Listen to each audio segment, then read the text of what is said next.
That again.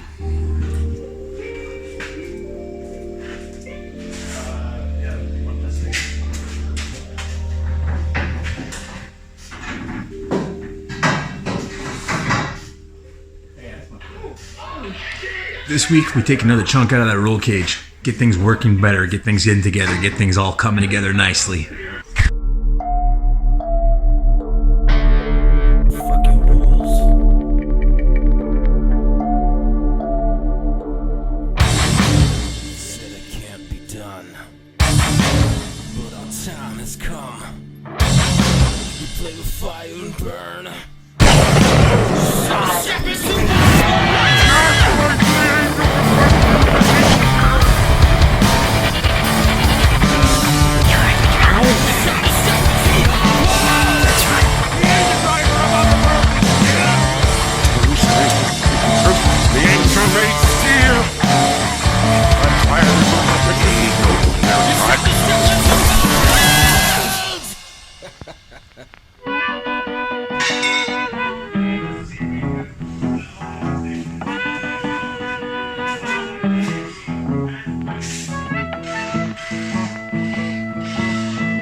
So far, this cage work has turned out to be quite the task. Now that I've done the main hoop, the next step is to do the halo on top.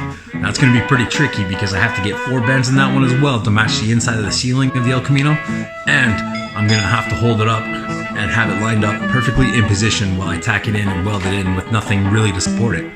So I called in the big guns. I've got my kid brother AJ helping me out. He's not really trained in the arts of building cars, but he's a quick learner, he's a smart kid, and he always catches all the stuff that I miss. So 2 heads are better than 1. It's always good to have a second opinion, second set of eyes, because, you know, sometimes you can be real confident about what you're doing, but it doesn't always work out. It's always nice to have a helping hand, too.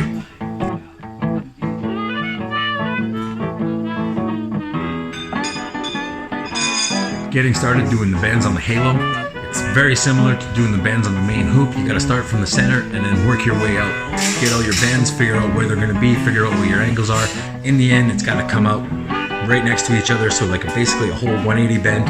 And it's gotta line up properly onto your main hoop. Pretty tricky.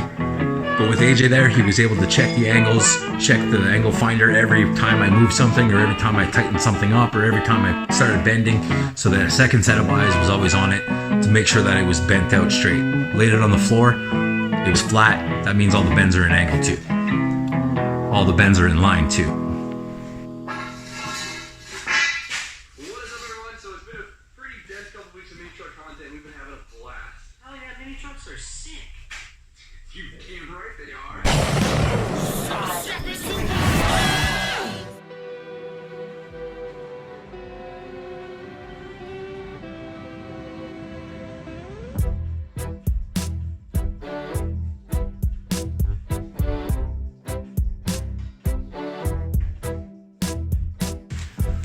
To test fit the halo bar, you have to get it up inside the cab. It's got to be above the windshield, above your windows. It's got to line the inside of the ceiling and make its way to the main hoop in the back. So having 2 pairs of hands on this one was definitely a good deal. Trying to do it alone would be kind of a pain in the ass. I've done it before with a whole bunch of straps and contraptions and everything kind of holding it up.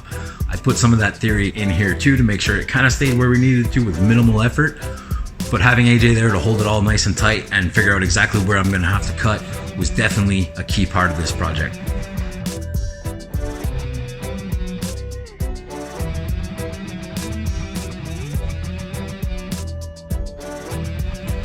After all the angles were figured out and everything sat where it had to be, it was just as simple as marking it and then taking the grinder and cutting it. Then again, to get the right angles to sit onto the other tubing, because I don't have a pipe notcher, I have to use a technique called cutting the throat line. Now there's a way to measure it and figure it out and get your proper angle for where your pipe's going to sit against your other pipe, even if it's not on a 90 degree, even if it's different angles, there's a way to do it. So we threw it up on the bench, I did all the measurements I needed to, cut the lines out, and then it was time to test fit again to see if we got the right measurements and the right cuts.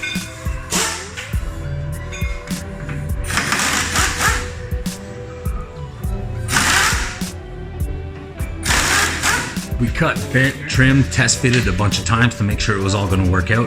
Then I tacked it in place, leaving the toe straps kind of sitting on it that way that it sort of all stays together, nice and tight, nice and solid. Now the next move now is we're going to have to do the A-pillars. The A-pillars run from the top of the halo in front of you down to the floorboards. Because this is all completely open, there's no dash in it, I can go as far as I want in, and I want it to kind of follow the natural A-pillars in it, follow the line of the windshield a little bit, and that way it's all tucked away nice inside, very far ahead, giving me more room, more protection, and also what I think is a better look. So to get this done properly and make sure that we had room to work, because I hate working in tight spots, we took the doors right off the car. Probably something I should have done a long time ago, but now they're off, they're out of the way, we got room to weld everything in.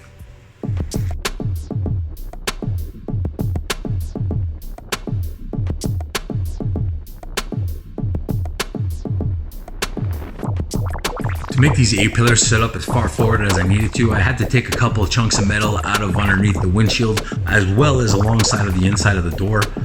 It's kind of just stuff that was sheet metal, kind of holding everything together. I'm sure part of it was structural, but now with the cage going in it, the cage is actually going to be the main structure of the car. The cage will be solid to the chassis, to the frame. It's going to be solid and welded to the body. The cage will hold everything, and the cage will be the main support of the entire chassis. Realistically, in the end, it's all going to become one, and everything's going to be welded together. The frame to the roll cage, to the body, to the cage, to the frame. Nothing's going to come off this thing, but it's kind of like a unibody car, like the new cars we have now. It's all one solid piece, really. If you got to do anything to it, you just cut a hole in it and work around it. Now that we're to the point of cutting the A-pillars and figuring out where they're going to fit and how they're going to sit, we got to get the bends, the angles. I wish I could say at this point that making the cage becomes easier, but it's constantly a game of finding the right angles, the right measurements, figure out where that angle's going to land when the stretch is done, when the bend is done, because it's going to kind of change your measurements up a little bit. Then you've got to make sure you get it on the floor proper and nice and straight. You've also got to take into account that the pipes are going to fit together somehow, and you're going to have to cut a groove into the pipe to fit it there. A lot of it you can get away with doing the throat line technique that I've been talking about, but some of it is just pretty tough. Overall, the ideal thing would be to have a notcher, but I don't have that luxury. So a lot of the grinding and stuff is going to take a lot of fine timing and take patience and a lot of little caresses with the grinder to make sure everything's going to fit properly. Now this will take hours and hours and hours, so I didn't film all of it going crazy and stuff like that, but hey, you got to put in the work. Once the B-pillars were all figured out, the bends were proper and it was fitting into place nicely, it was kind of easy to do the other one because the main hoop and the halo hoop were bent properly and correctly, and everything was squared and everything lined up and everything fell right on its mark, that it was almost as simple as copy and paste, just repeating the same procedure over exactly for the driver's side and the passenger side A-pillars. After that, I decided to put a dash bar right across. Should stiffen up the two bars, make sure they sit solid, and it gives me something to mount my steering rack to or my steering column. A bunch of other accessories and stuff I might need inside the car, as well as holding up the dash and adding a little bit of extra security for a side impact. That way there's strength inside of it instead of the chopped out firewall that I've created in this car. And then again, this whole roll cage and everything is going to fit inside and it's going to hold the chassis together. It's going to be the main structural point. So it's very important that I get every angle covered.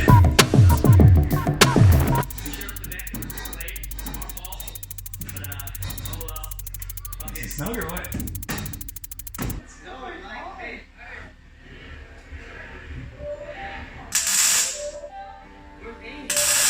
After the dash bar was in and it fit nicely, another part that I have to do was a crossbar from the top to the bottom corner of the main hoop. Now this crossbar has to go from the back of my head to the other corner beside the driver's seat, and that gives it a bit more strength in case of a rollover. Remember, triangles are like the most strong shape you can create, so putting that in triangulates the entire thing and it makes it good and solid, so I won't get any kind of weird movement in case of a high impact or rollover. Like I said, I bent the back of this cross pipe a little bit that it would stick out towards the rear of the truck, and that way it gives me a little bit of extra room to clear my helmet, because like I've mentioned previously, I'm 6'2", so getting into a race car for me has always been a problem. I've always seemed to have small cars, and then when you put a cage in there and add a helmet, it lowers your room drastically. So with this one, I want to make sure I have room to move around and I'm comfortable and I'm safe, and above all, I don't knock my head around all the time on the cage, because that's annoying when you get headache by the time you're done, and it's just bad and it's not safe, and you get what I'm getting at. So I made the cross piece, welded that in solid, and then after that it was just to basically go through everything that I had done to this point and just make sure all the welds are good. I had been tack welding up until now in case there was any sort of mistake anywhere. It'd be easy to take stuff off, but now that everything's fitting in, all the measurements are landing where they're supposed to be exactly, and it's perfect from side to side, I can weld it all up solid.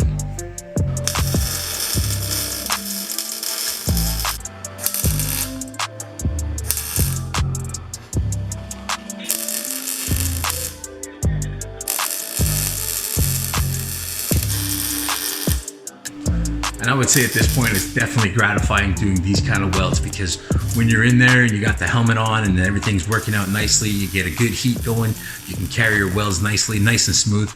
It's sort of a reward for all the fitting and all the time that you put into grinding and trying to notch stuff, doing the cutthroat lines and trying to make everything fit properly. Once you get it all lined up, everything fitting, you can weld it in solid. And welding is sort of like an art. And if you guys have been following the channel, I'm into art and I like that kind of stuff. So once you get a good flow going, it's really kind of relaxing actually. I could probably weld for hours and hours, and I have with this. It took a long time to get that all through. I mean, you guys might not realize it, but in these videos that you're watching that are 10 or 15 minutes long, that's often 2 days of work that went into the car, plus a day of editing, and plus filming this part, talking to you guys and everything. It's a whole lot of work in the end, but it's definitely fun and I enjoy doing it, and it's what I do. So I hope you guys are enjoying it too. Getting around to every angle on this roll cage and making sure I'm underneath it and around the sides and everywhere that I probably wouldn't think of or wouldn't see. Double check with AJ there as always. He's using the camera, so we're running around and he's looking at stuff as I'm working on stuff and making sure I don't miss anything. All in all, it was a great day. I got the main structure of this cage done. It's looking good so far. I fit in it. I'm gonna test fit it with a seat later, but up until now, I'm very happy with what's going on.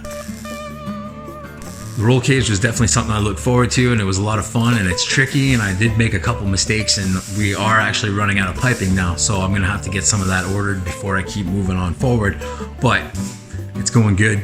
We gotta stick to the plan, keep it going through this. We gotta finish this car. This is the one that's gotta be done.